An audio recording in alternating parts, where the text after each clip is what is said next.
ഇറാനിൽ ആഴ്ചകൾ നീണ്ടു നിൽക്കുന്ന കരയുദ്ധത്തിനുള്ള പദ്ധതികൾ പെന്റഗൺ തയ്യാറാക്കുന്നതായി വാഷിംഗ്ടൺ പോസ്റ്റ് റിപ്പോർട്ട് ചെയ്യുന്നുണ്ട്. ഇതിൽ ഹോർമുസ് കടലിടുക്കിന് സമീപമുള്ള ഖാർഗ് ഐലൻഡ്, തീരദേശ മേഖലകൾ എന്നിവിടങ്ങളിൽ പ്രത്യേക സേനയെ ഉപയോഗിച്ചുള്ള റെയ്ഡുകൾ ഉൾപ്പെട്ടേക്കാമെന്ന് അറിയിക്കുന്നുമുണ്ട്. എന്നാൽ പ്രസിഡന്റ് ഡൊണാൾഡ് ട്രംപ് ഇതുവരെ അനുമതി നൽകിയിട്ടില്ല. പൂർണ്ണമായ അധിനിവേശത്തിന് പകരം പ്രത്യേക സൈനിക വിഭാഗങ്ങളെ ഉപയോഗിച്ചുള്ള നീക്കങ്ങളാണ് ആലോചനയിലുള്ളത്. ട്രംപ് ഭരണകൂടത്തിന്റെ ഇറാൻ യുദ്ധം, കുടിയേറ്റ വിരുദ്ധ നയങ്ങൾ, സ്വേച്ഛാധിപത്യ രീതികൾ എന്നിവയ്ക്കെതിരെ അമേരിക്കയിലും ലോകത്തിലെ വിവിധ ഭാഗങ്ങളിലും ശനിയാഴ്ച ദശലക്ഷക്കണക്കിന് ആളുകൾ പ്രതിഷേധിച്ചു. നോ കിങ്സ് എന്ന പേരിൽ നടന്ന ഈ റാലികളിൽ ട്രംപിന്റെ ഭരണരീതി നിയമവിരുദ്ധമാണെന്ന് പ്രതിഷേധക്കാർ ആരോപിച്ചു.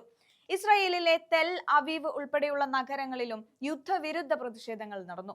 ഇറാനിലെ സർവകലാശാലകൾക്ക് നേരെ അമേരിക്കയും ഇസ്രായേലും ബോംബാക്രമണം നടത്തിയതായി ഇറാൻ ആരോപിച്ചു.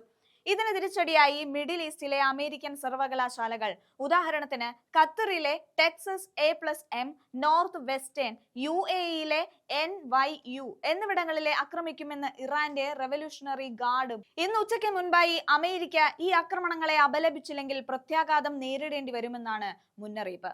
ഇറാഖി കുർദിസ്ഥാൻ നേതാവ് നെജിർവൻ ബർസാനിയുടെ വീടിന് നേരെ നടന്ന ഡ്രോൺ ആക്രമണത്തെ ഫ്രഞ്ച് പ്രസിഡന്റ് ഇമ്മാനുവൽ മാക്രോണും അമേരിക്കയും അപലപിച്ചു. ഇതിന് പിന്നിൽ ഇറാന്റെ പിന്തുണയുള്ള ഗ്രൂപ്പുകളാണെന്ന് അമേരിക്ക ആരോപിക്കുന്നുമുണ്ട്. തെക്കൻ ലെബനനിൽ ഇസ്രായേൽ നടത്തിയ ആക്രമണത്തിൽ 3 മാധ്യമ പ്രവർത്തകർ കൊല്ലപ്പെട്ടു. ഇത് യുദ്ധക്കുറ്റമാണെന്ന് ലെബനൻ ആരോപിച്ചു. വെസ്റ്റ് ബാങ്കിൽ CNN സംഘത്തെ ഇസ്രായേൽ സൈന്യം മർദ്ദിച്ചതായും റിപ്പോർട്ടുകളുണ്ട്.